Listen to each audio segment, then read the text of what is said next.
Nam mô A Di Đà Phật. Phật thuyết Đại thừa vô lượng thọ trang nghiêm thanh tịnh bình đẳng giác kinh. Tập 157. Người giảng Lão Hòa Thượng Tịnh Không. Xin mời mở kinh văn.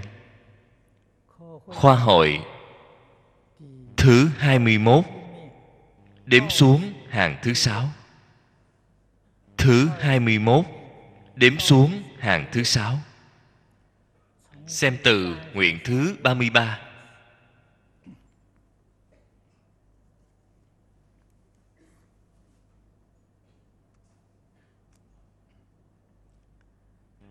Thân đảnh giai hữu quang minh chiếu diệu, thành tựu nhất thiết trí tuệ, hoạch đắc vô biên biện tài.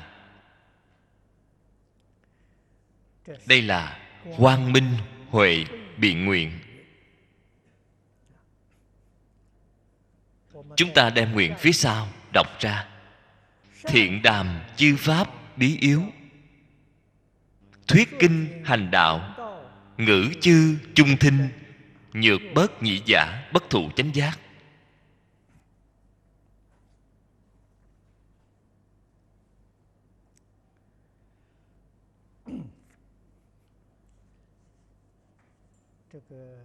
Phía trước nguyện thứ 33.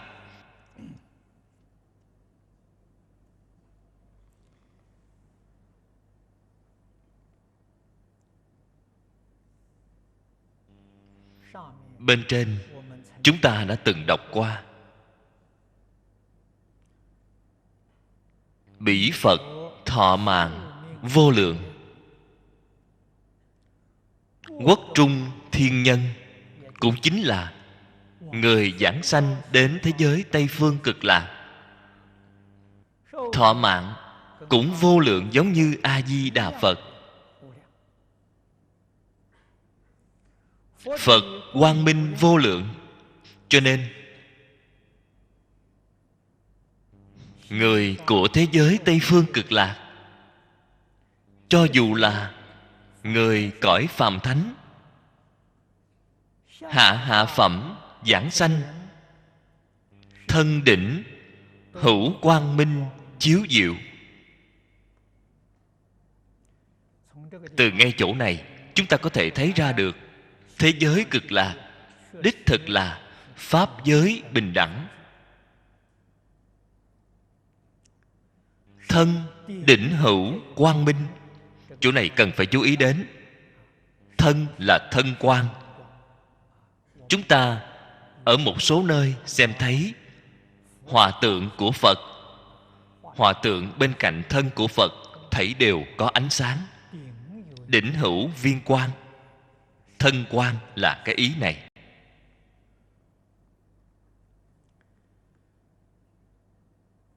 Quang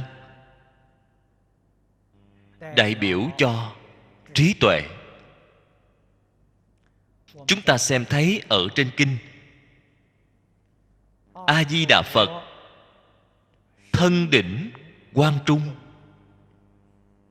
đều có thể hóa hiện vô lượng vô biên chư Phật. Phật lại phóng quang, biến chiếu hư không pháp giới, tất cả chúng sanh. Bạn từ ngay chỗ này mà xem thấy cái cảnh quan này thật là thù thắng. Phật như vậy, người sanh đến nơi đó cũng là như vậy.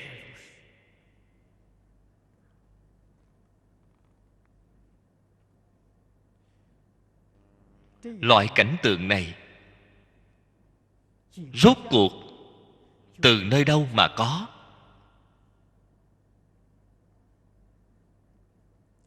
Phật có loại cảnh tượng này, đại khái chúng ta không cảm thấy hi kỳ. Phật là chứng được quả viên mãn. Hay nói cách khác,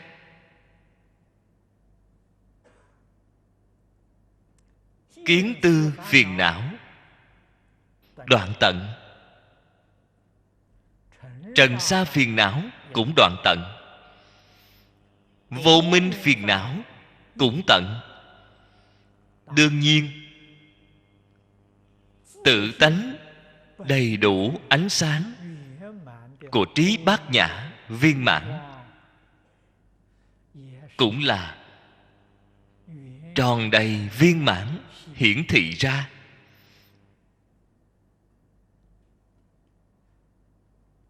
Đây là người xưa đã nói: nội quan phát ngoại, phát hiện ra bên ngoài. Cái quang này biến chiếu pháp giới, cho nên gọi là quang minh chiếu diệu.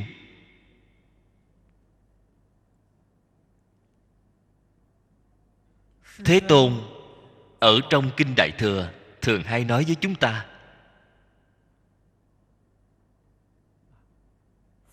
quang chiếu của Phật cũng chính là nói tự tánh của chúng ta vốn đầy đủ trí quang bát nhã. Không chỉ trí quang, hơn nữa còn có đức năng, còn có tướng hảo, thảy đều viên mãn đầy đủ. Chúng ta ngày nay tại vì sao thành ra như thế này? Chúng ta đem trí quang của chính mình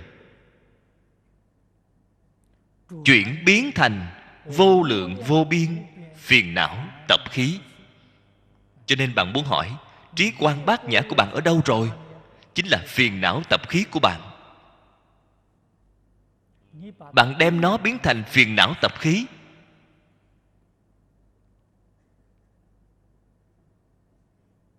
đức năng của bạn biến thành hình thái ngu ngờ của chúng ta hiện tại. Tướng hảo biến thành thân tướng thô xấu, đều là tự tánh vốn đầy đủ trí tuệ đức tướng. Ngày nay chúng ta đem nó biến thành ra như thế này.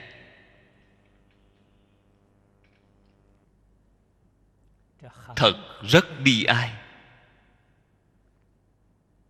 Phật dạy chúng ta không gì khác, hồi phục bát nhã trí tuệ đức tướng của tự tánh mà thôi.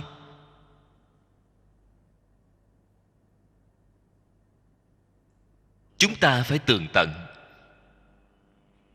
Phật nói với chúng ta: tại vì sao chúng ta có thể biến thành ra như thế này? Đây là rất bất hạnh. Vô lượng kiếp trước mê mất đi tự tánh, mê mất đi trí tuệ thì biến thành phiền não, mê mất đi đức tướng thì biến thành thân thể hữu lậu hiện tại của chúng ta.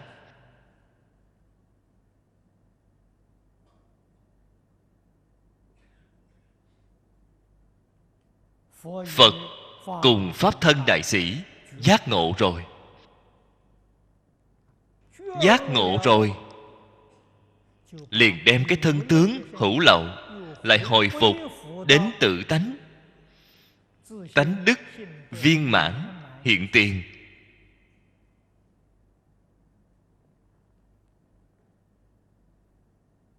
Chính là sự việc như vậy mà thôi. Chúng ta hiện tại mỗi một vị đồng tu đều rất là ngưỡng mộ trí tuệ của chư Phật Bồ Tát, ngưỡng mộ tướng hảo của Phật Bồ Tát.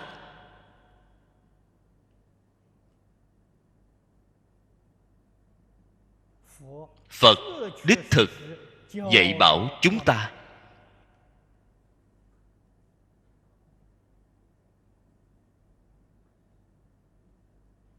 Chúng ta phải có thể nghe hiểu, phải có thể lý giải, phải có thể tin tưởng,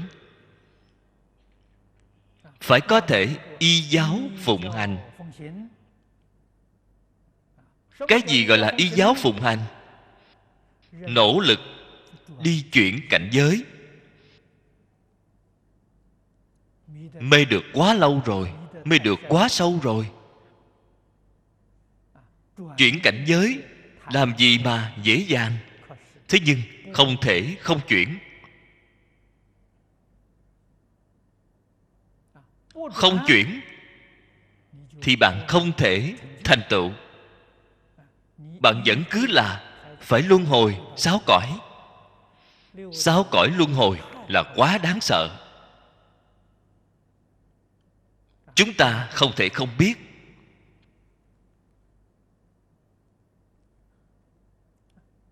Việc lớn thứ nhất, khai mở trí tuệ.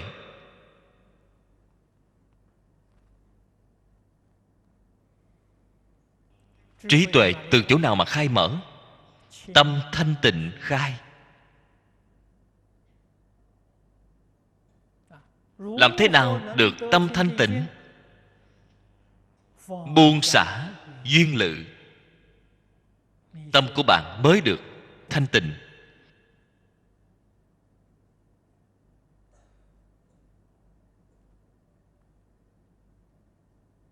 Chúng ta có thể chân thật buông xả hay không?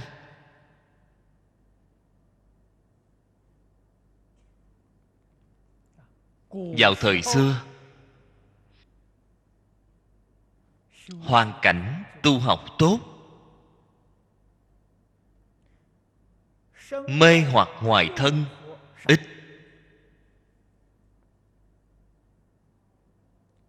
Tương đối dễ dàng thành tựu. Hiện tại chúng ta học Phật, thực tế mà nói là đại nạn, đại nạn. Tâm không thể định lại.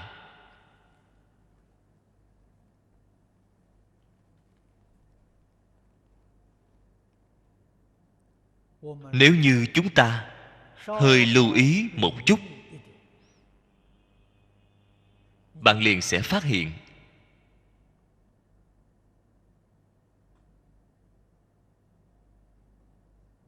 người xưa đã nói phụ bất phụ, tử bất tử. Xã hội ngày nay là như vậy. Tiên sinh phương Đông Mỹ năm xưa nói với tôi, lời nói này là hơn 40 năm trước, sắp gần 50 năm trước, nửa thế kỷ rồi. Tôi học triết học với lão sư Ngài, muốn đến trường học để nghe bài giảng của ông. Ông nói với tôi, trường học ngày nay, tiên sinh không giống tiên sinh, học trò không giống học trò. Tôi ngay lúc đó nghe lời nói này, rất không dễ gì thể hội được cái ý nghĩa này. Hiện tại hoàn toàn tường tận. Hiện tại cả thảy xã hội chân thật là tiên sinh không giống tiên sinh, học trò không giống học trò. Chúng ta muốn học gì đó, rốt cuộc theo học với ai không biết được. Bạn có thể học ra được hay sao? Bạn nói tôi theo vị thầy này học, chưa thấy được. Người khác nói vài câu thì nghe lời họ, lập tức liền đi theo họ. Bội sư phản đạo. Thế nhưng cái tội danh này không nên gán cho chúng. Vì sao vậy? Chúng vốn dĩ không hề xem người đó là thầy giáo. Họ làm gì có bội thầy phản đạo chứ? Họ vốn dĩ không có thầy, họ cũng không có đạo. Bội thầy phản đạo, họ còn có thầy, họ còn có đạo. Hiện tại là bạn căn bản ngay thầy và đạo đều không có. Họ bội cái gì? Họ phản cái gì? Cho nên nói bội thầy phản đạo, đó là tôn trọng họ, đề cao họ.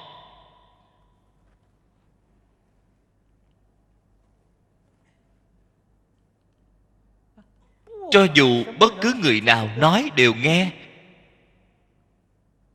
Hiện tại ở trong nhà sách, tôi đến nhà sách đi qua mấy lần. Ở bên Đại chúng thư cục, nhà sách rất lớn. Tôi vừa bước vào, cái từ trường này vô cùng không tốt. Không giống như ngày trước. Nhà sách lúc trước vừa bước vào, từ trường tốt, mùi thơm của sách. Nhà sách bây giờ vừa bước vào, đầu óc muốn nổ tung.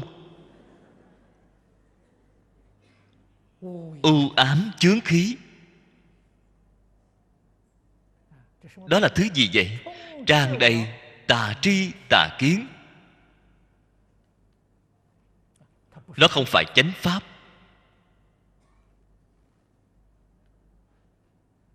Cho nên khi bước vào sẽ làm cho người bị nhức đầu. Rất không bình thường.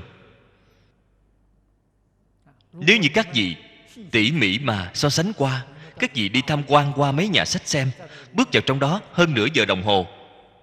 Bạn bước vào cửa Phật đường, ở nơi đây cũng ở đây nửa giờ đồng hồ. Bạn cảm nhận một chút không khí của hai nơi, lập tức liền có thể nhận ra chân thật không giống nhau. Vậy thì liền biết được hiện tại trong nhà sách bán ra là những loại sách gì. Trong những cuốn sách đó là những nội dung gì? Dạy người làm cái gì?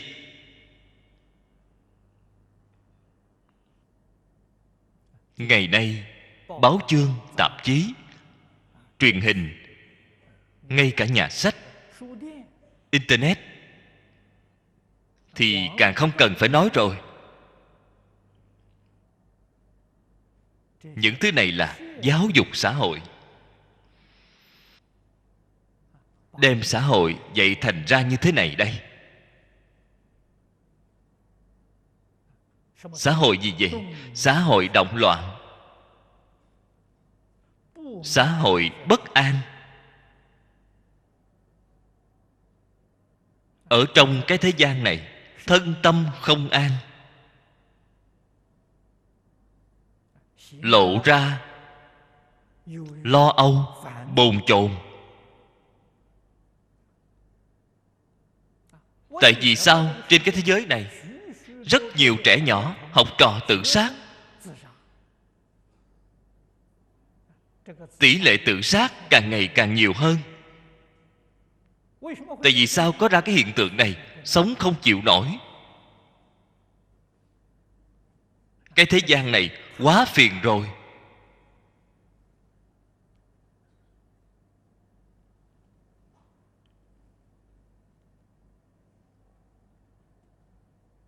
Chúng ta xem là có may mắn. Vô lượng kiếp đến nay có được chút thiện căn phước đức nhân duyên, gặp được chánh pháp.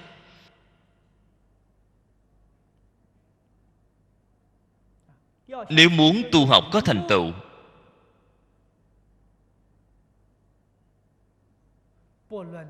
không luận xưa nay trong ngoài nước, vẫn là một quy củ xưa, nguyên tắc xưa, vĩnh viễn không thể thay đổi. Đó chính là thầy giáo. Thích Ca Mâu Ni Phật ở trong A Nan Vấn Sự Phật Kiết Hung Kinh, câu thứ nhất liền dạy cho chúng ta thân cận minh sư, thân cận thiện tri thức. Kinh Hoa Nghiêm sau cùng làm ra một điểm phàm cho chúng ta xem: thiện tài đồng tử, tham phỏng thiện hữu. Thiện hữu là lão sư, tầm sư học đạo.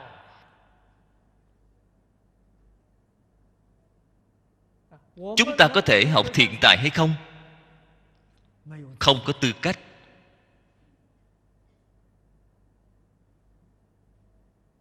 Điều kiện như thế nào mới có thể giống như thiện tài, tầm sư học đạo vậy? Nhà Phật có tiêu chuẩn. Ngày trước nhà Nho cũng có tiêu chuẩn. nhất định phải khai ngộ. 53 tham là sau khi ngộ rồi khởi tu.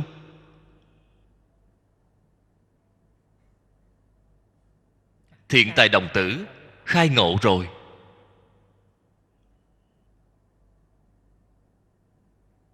Ngài ngộ là cảnh giới gì vậy?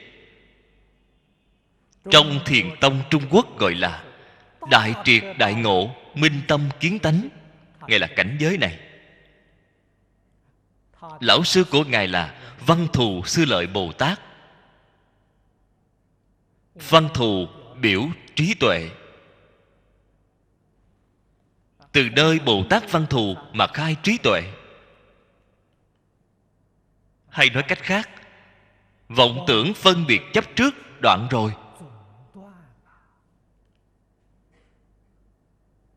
Kiến tư phiền não không còn, trần sa phiền não không còn, vô minh cũng phá một phẩm. Đây là Ngài ở dưới hội của Văn Thù Sư Lợi. Văn Thù là lão sư của Ngài. Ngài có sư thừa. Phá một phẩm vô minh, chứng một phần pháp thân. Dùng lời hiện tại của chúng ta mà nói, bạn tốt nghiệp rồi. Người xưa gọi là xuất sư. Bạn có thể rời khỏi lão sư, có thể có tư cách ra bên ngoài tham học. Nếu như bạn một phẩm vô minh chưa phá, bạn không có tư cách tham học. Sợ cái gì vậy? Nghe cái này cũng không tệ, nghe cái kia cũng không tệ. Tín tâm của bạn liền dao động. Tiền đồ của bạn bị hủy mất rồi.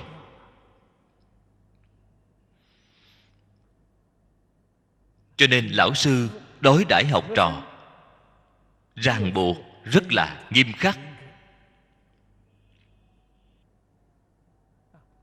Tôi ngày trước trải qua học tập, đã từng nói qua với các vị rất nhiều lần, cung cấp cho các vị làm tham khảo. Nếu bạn muốn thật có thành tựu mà nói, phải giữ quy củ xưa.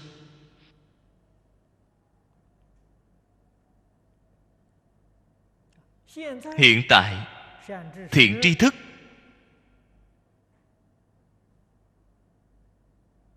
không chỉ là có thể gặp, không thể cầu, cũng không thể gặp được. Cầu thì không cần phải nghĩ. Ở vào thời đại này của chúng ta phải làm sao? Đại đức xưa Thiện Hữu trước một đời dạy bảo chúng ta làm đệ tử tư thục của người xưa. Cái biện pháp này tốt.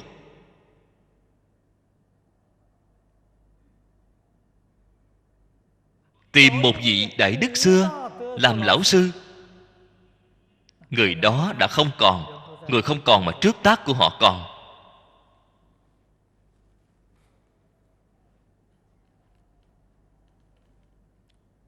Lão cư sĩ Lý Bỉnh Nam dạy tôi lấy Đại sư Ấn Quang làm thầy. Đại sư Ấn Quang là thầy của ông. Ông khiêm tốn. Ông nói chúng ta là đồng học. Chúng ta đều nương theo Đại sư Ấn Quang. Làm cách nào để nương theo? Ngày ngày đọc văn sao, ngày ngày học tập văn sao. Văn sao là Đại sư Ấn Quang giáo huấn đối với đại chúng. Chúng ta phát nguyện làm học trò tốt của Đại sư Ấn Quang, tiếp nhận pháp của Ngài, y giáo phụng hành.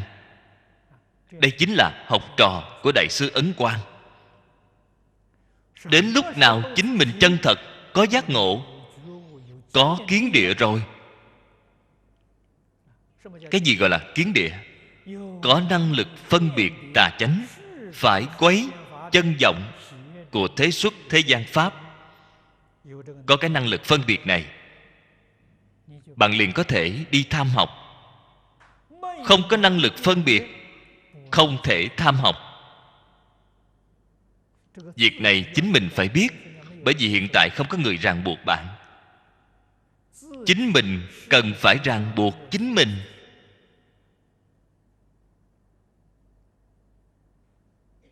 Nếu như không có năng lực nghe được người khác nói chuyện, còn bị cảnh giới bên ngoài dao động, vậy thì làm sao được?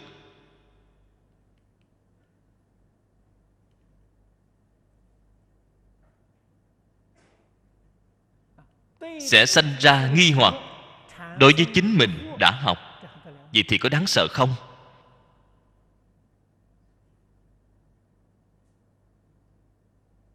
Thí dụ, ngày nay chúng ta học quyển kinh này. Đây là bổn hội tập mới.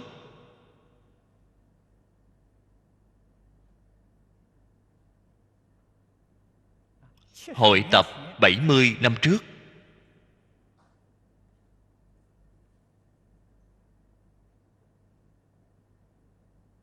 Lão cư sĩ Hà Liên Cư truyền cho học trò của Ngài ở Trung Quốc đại lục tiếp nhận truyền thừa là lão cư sĩ Hoàng Niệm Tổ. Ngoài ra, Ngài còn có một học trò, cũng là người tại gia.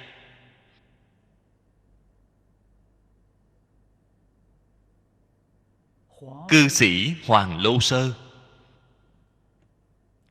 thân cận Hà Lão nhiều năm, là bạn học với lão cư sĩ Hoàng Niệm Tổ. Trong Bạc Văn có nhắc đến ông. Vì sao ông đến Đài Loan? Xuất gia ở Đài Loan là Pháp Sư Luật Hàn. Ở tại Đài Trung, Pháp Sư Luật Hàn, bổn hội tập này chính là ông mang đến Đài Loan.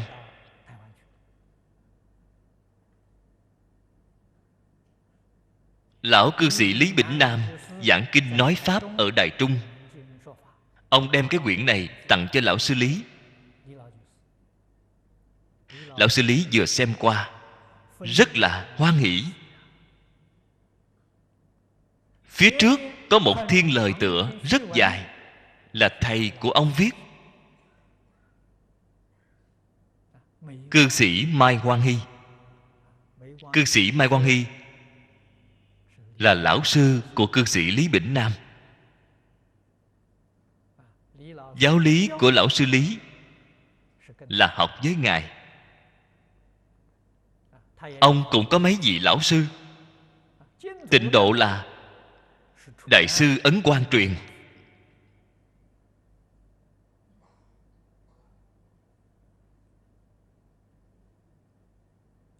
Cho nên có một cái cội nguồn như vậy, có truyền thừa của thầy. Mai lão và Hà lão là bạn học. Duyên của hai vị này rất sâu, quan hệ rất là tốt, tuổi tác cũng gần bằng nhau.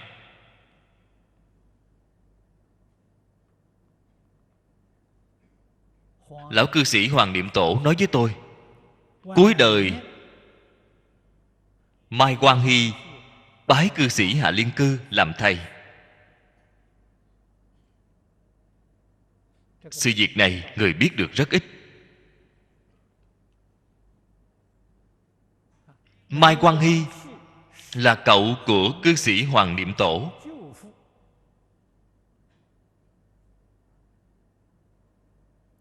Cuối đời có thể bái bạn học làm thầy, nếu không phải là bội phục đến sát đất, thì làm sao có thể làm được?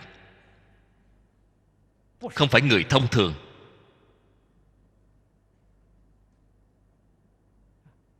Mấy người này truyền thừa bộ đại kinh này Cho nên Lý Lão Sư sau khi tiếp nhận được cái quyển kinh này, lập tức liền khai giảng ở Đài Trung. Đồng thời chính ông cũng viết ra mi chú.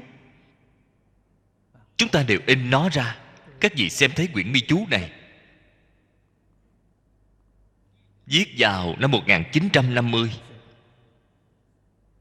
Năm nay vừa đúng 50 năm. Lần này không ít người từ bên ngoài đến tham gia kỷ niệm 3 năm Hàn Quán Trưởng mất. Tôi đem bản nguyên gốc này mang ra.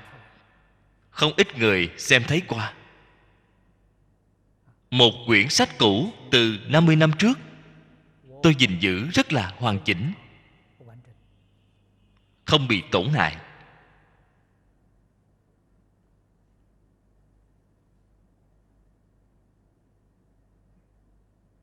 Tôi ở Đài Trung 10 năm. Lão cư sĩ Lý đem cái quyển này giao cho tôi. Tôi có trách nhiệm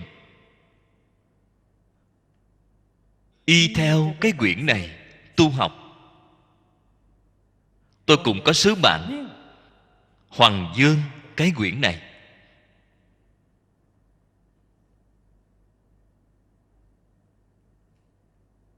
Sư Ngộ Văn, thời gian pháp hội, ông ấy cũng đến 2 ngày, mang đến một số tạp chí cho tôi xem. Nói: Pháp Sư, có người phê bình cái quyển này. Tôi nói: tôi biết, người phê bình quá nhiều. Các vị có thể nghe, tôi sẽ không nghe. Tôi nếu như nghe những tin tức này, tôi ở Đài Trung 10 năm xem như học uổng phí rồi.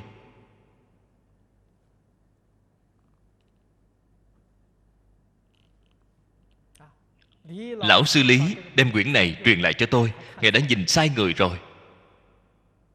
Các vị nghĩ xem có đúng không? Đừng nói người thông thường, cứ hủy bán cái quyển này, hiểu sai đi cái quyển này, tôi sẽ không để ý. Chư Phật Bồ Tát hiện tiền, nói cái quyển này không đáng tin, còn cái quyển khác tốt hơn, tôi cũng sẽ không để ý họ. Tôi cũng sẽ không tiếp nhận. Vì sao vậy? Nếu tôi tiếp nhận, đó chân thật là bội sư phản đạo, vong ân phụ nghĩa. Ngay nhân cách làm người cũng không có, bạn còn nói gì đến học Phật? Thế Tôn dạy người học đạo, tịnh nghiệp tam phước. Câu đầu tiên: hiếu kính cha mẹ, phụng sự sư trưởng. Hai câu nói này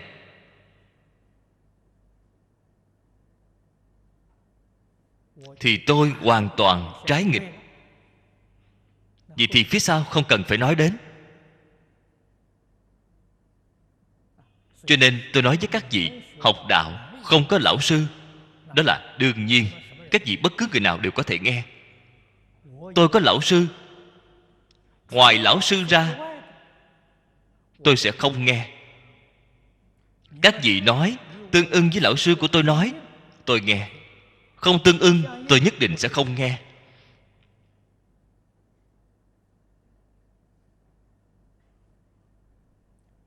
Hoằng pháp của tôi có phương hướng, có quỹ đạo, có y cứ. Làm sao có thể dễ dàng bị người khác dao động?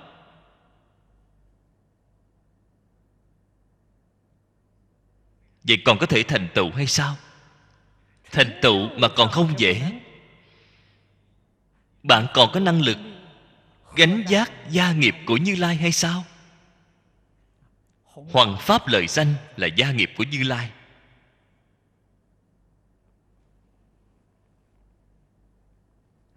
Cái đạo lý này chúng ta phải hiểu. Gốc của chúng ta mới có thể cắm được chắc. Đạo nghiệp của chúng ta mới có hy vọng thành tựu. Giống như cái nguyện này đã nói, thành tựu nhất thiết trí tuệ, hoạch đắc vô biên biện tài. Biện tài từ chỗ nào mà có? Biện tài từ trí tuệ mà có.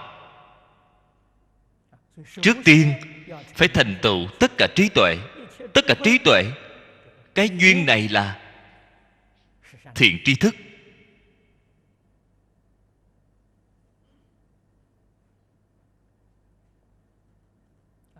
Tôi thân cận lão sư. Khi còn trẻ, tôi có 3 vị lão sư. 3 vị lão sư dạy cho tôi nguyên lý, nguyên tắc hoàn toàn giống nhau. Đó chính là nghe một mình thầy dạy, không được nghe người khác nói.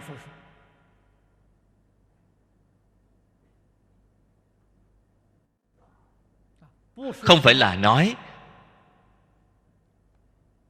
người khác giảng không hay, không phải là cách nói như vậy. Mỗi một người có con đường tư tưởng của mỗi người không giống nhau. Mỗi một người có phương pháp tu học của mỗi một người cũng không hề giống nhau. Chúng ta chỉ có thể học một người, không thể học nhiều. Phải cắm gốc ở một lý, gốc sâu bền vững, sau đó mới có thể thông suốt được tất cả. Đây là phương pháp giáo học cổ xưa của chúng ta, không giống như cách giáo dục của trường học ngày nay. Bám sâu. Tôi cùng Phương tiên sinh học triết học. Phương tiên sinh không để tôi đến trường học để nghe bài. Nguyên nhân gì vậy? Sợ tôi quen biết thầy giáo quá nhiều, quen biết bạn học quá nhiều. Nghe đây một chút, nghe kia một chút, tư tưởng của chúng ta liền loạn.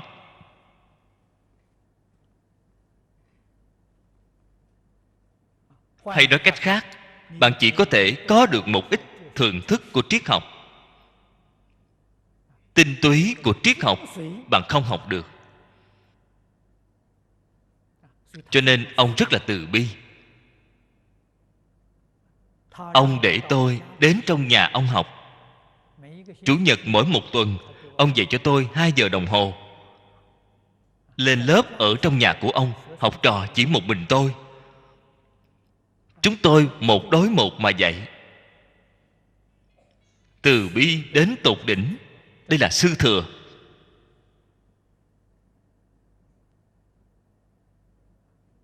Không dễ dàng. Tôi không có đóng học phí, tôi không có cúng dường. Tôi vào lúc đó đời sống rất là khốn khó. Lão sư đối với tôi tốt đến như vậy, yêu thương đến như vậy. Do nguyên nhân gì? Chịu học, hiếu học.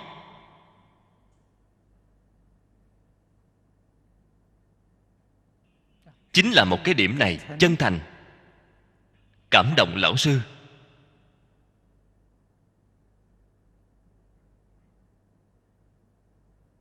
Cùng học với một người,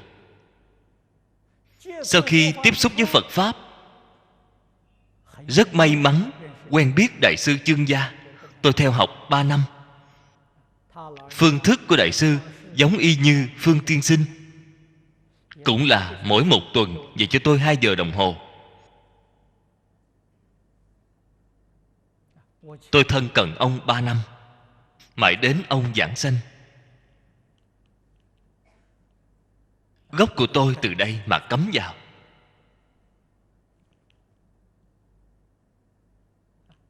Đại sư Chương Gia giảng sanh sau 1 năm. Tôi thân cận lão cư sĩ Lý Bỉnh Nam ở Đài Trung. Ngày đầu tiên gặp mặt, liền nói ra điều kiện.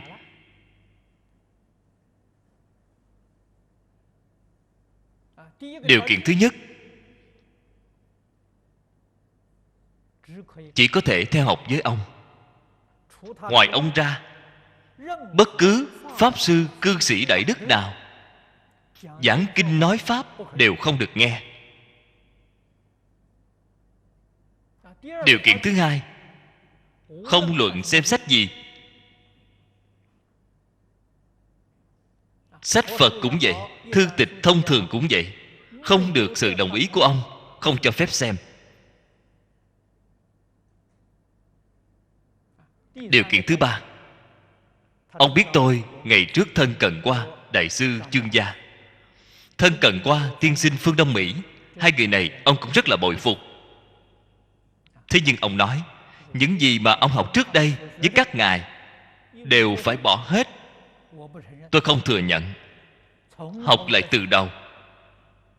Ba điều kiện này, ông tiếp nhận ba điều kiện này thì được, ông ở lại chỗ tôi học. Không tiếp nhận thì ông đến nơi khác mà học.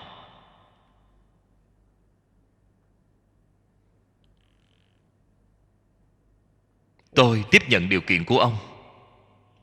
Đây gọi là sư thừa. Lão sư rất tốt, có thời hạn 5 năm. Cái điều kiện này có hiệu lực thời gian 5 năm. Sau 5 năm, sách gì cũng có thể xem. Người khác giảng bất cứ thứ gì bạn đều có thể nghe. Trong 5 năm thì nhất định không được nghe.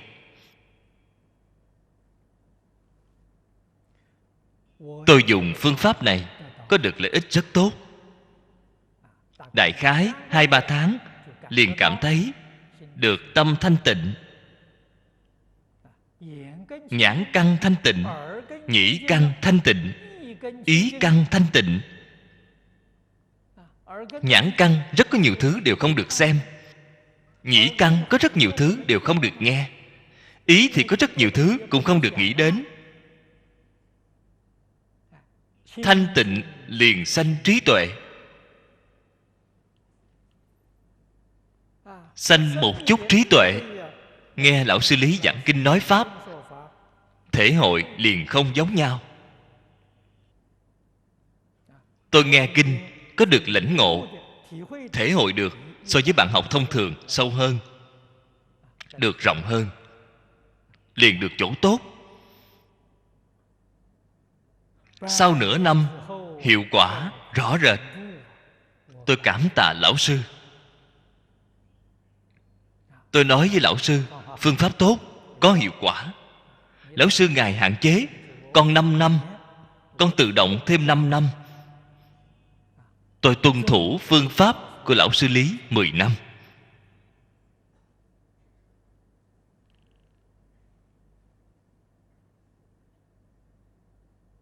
Cho nên tâm bạn mới có chủ tể. Trong 6 Ba La Mật, bạn mới có thiền định, mới có bát nhã.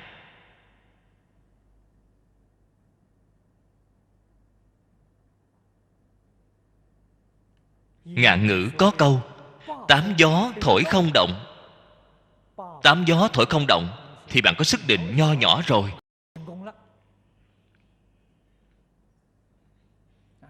Cái bạn thấy, cái bạn nghe, chúng ta lấy cái thí dụ này để nói. Ý kiến phản đối, mỉm cười cho qua, tuyệt đối không bị nó làm dao động. Những ngôn luận của họ, những cử chỉ của họ, chúng ta rõ ràng, tường tận, thông suốt thấu đáo. Đó là trí tuệ. Vừa nhìn là thấu suốt hết.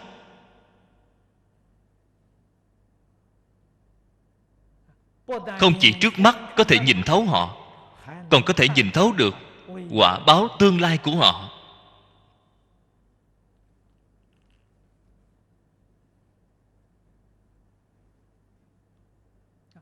Có cái năng lực này, bạn mới có thể tham học, thành tựu tất cả trí tuệ, đạt được vô biên biện tài. Bạn mới có thể tham học. Tham học là gì? Không luận bất cứ người nào diễn giảng, bạn đều có thể nghe. Không luận bất cứ sách gì đều có thể xem. Vì sao vậy? Bạn có năng lực phân biệt tà chánh, bạn có năng lực phân biệt phải quấy. bạn có năng lực phân biệt chân giả, họ thành tựu hậu đắc trí của bạn. Họ sẽ không phá hoại bạn, họ sẽ không ảnh hưởng căn bản trí của bạn. Trái lại có thể thành tựu hậu đắc trí của bạn. Hậu đắc trí là không gì không biết. Cho nên chúng ta trước khi chưa có được định huệ, giữ giáo huấn của lão sư là chắc chắn đúng đắn.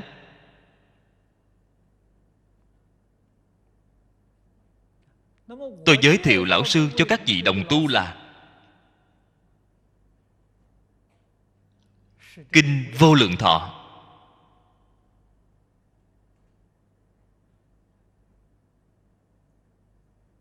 Nương A Di Đà Phật làm lão sư.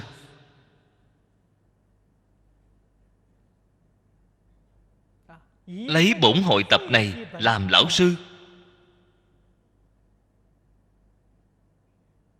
Thế nhưng phải làm thế nào để đọc bổn hội tập này? Lão cư sĩ Hạ Liên Cư nói qua.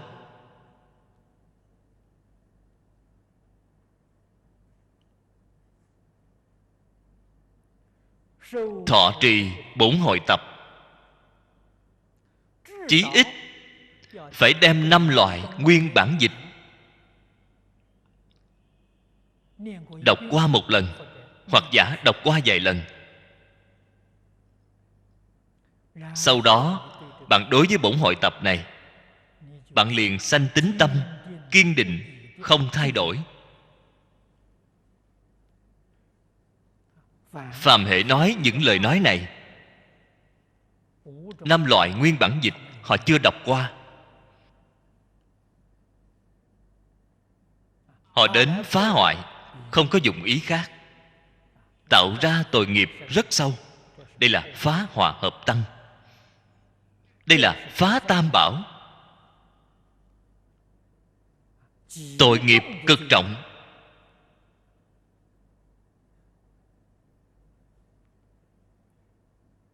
Muốn đạt được định huệ, nền tảng của định huệ là gì? Gốc của định huệ, gốc của chúng ta tu hành, cái gốc này là quan niệm lý luận. Hiếu thân tôn sư, đây là gốc. Tịnh nghiệp tam phước là gốc. Phật nói được rất rõ ràng. 3 đời chư Phật chánh nhân tịnh nghiệp. Cho nên đây là gốc.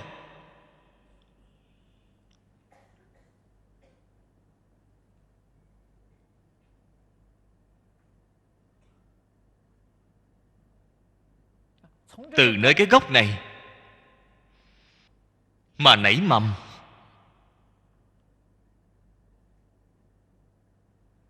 Mầm là cái gì? Từ tâm bất sát, tu thập thiện nghiệp. Cái gốc này của bạn sống.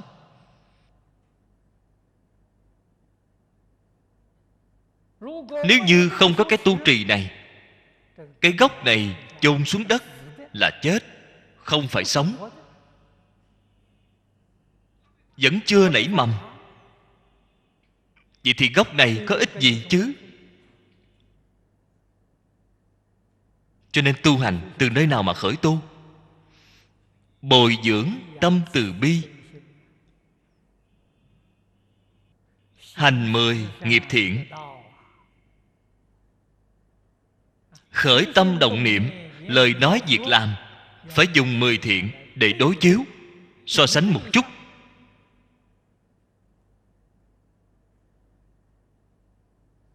Có trái ngược hay không? Nếu như trái ngược với 10 nghiệp thiện, vậy thì bạn đang làm việc 6 cõi 3 đường. Nếu như tương ưng với 10 thiện, tốt, cái mầm này của bạn phát khởi được tốt.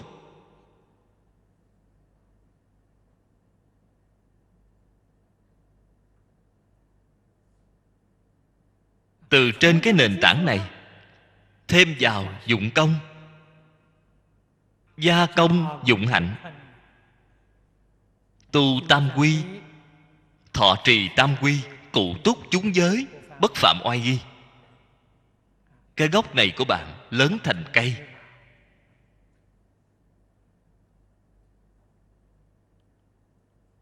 Lớn thành một cây nhỏ.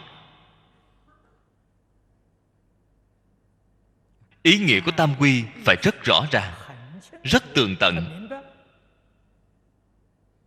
Quy là quay đầu, y là nương tựa. Ta từ mê tà nhiễm quay đầu lại, nương vào giác chánh tịnh. Chân thật có chỗ quay về, có chỗ nương tựa.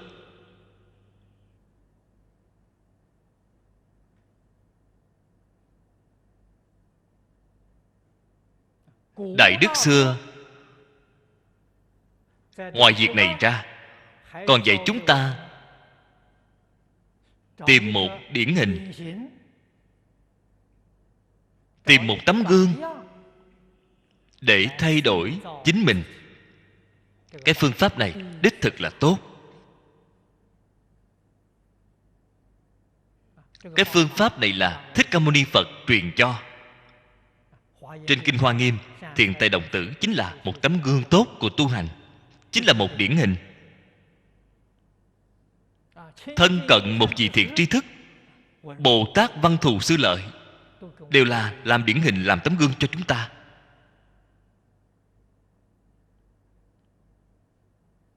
Mới có thể thành tựu không gì không biết.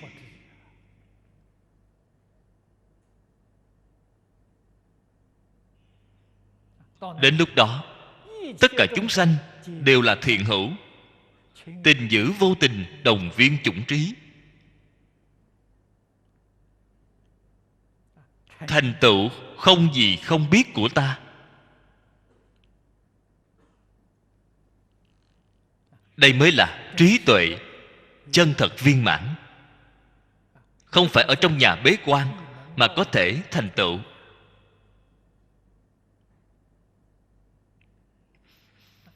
Là ở nơi đời sống làm việc, trong đối nhân sự thế tiếp vật, học tập mà thành tựu.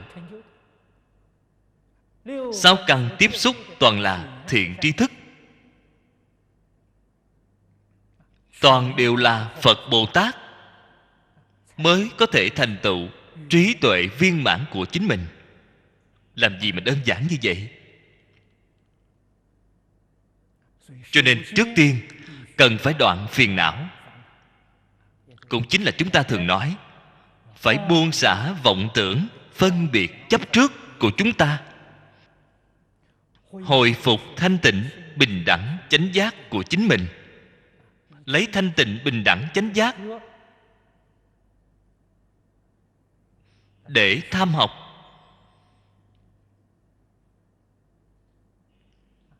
để tiếp xúc ngoại vật. Vậy mới có thể thành tựu trí tuệ chân thật, trí tuệ vô lượng, thành tựu vô lượng biện tài.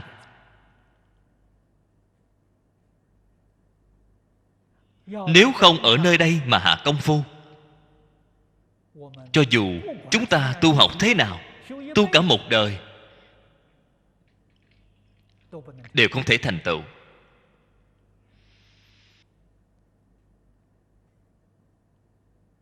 Cho nên việc đầu tiên, quan niệm lý luận nhất định phải rõ ràng. Hiếu thân tôn sư. Phật Pháp là sư đạo. Sư đạo được xây dựng trên nền tảng của hiếu đạo. Nền tảng của Phật Pháp là hiếu đạo. Cổ thánh, tiên hiền của chúng ta, nền tảng giáo hóa chúng sanh cũng là ở hiếu đạo. Cho nên Phật giáo truyền đến Trung Quốc. Tại vì sao được người Trung Quốc nhiệt liệt hoan nghênh, nhiệt liệt yêu thích? Ở Trung Quốc mở mang rộng lớn, Quan niệm lý luận cơ bản hoàn toàn tương đồng. Đạo lý chính là như vậy. Là sư đạo. Sư đạo không còn thì hiếu đạo cũng sẽ không còn. Sư đạo cùng hiếu đạo có quan hệ mật thiết, có thể nói là quan hệ biểu lý.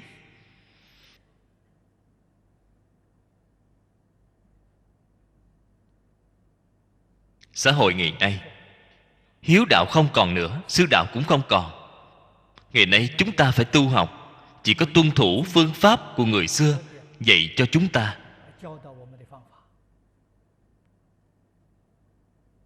Tư thục người xưa. Ngày nay chúng ta lấy Kinh Vô Lượng Thọ làm lão sư, nương vào Kinh Vô Lượng Thọ để tu học. Kinh Vô Lượng Thọ tổng cộng có 9 bản.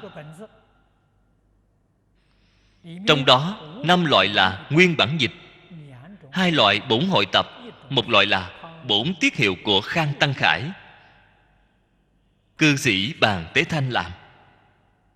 9 cái bổn này phải nên đem nó đọc qua một lần, chí ít phải đọc một lần. Có thể đọc qua 3 đến 5 lần thì rất tốt.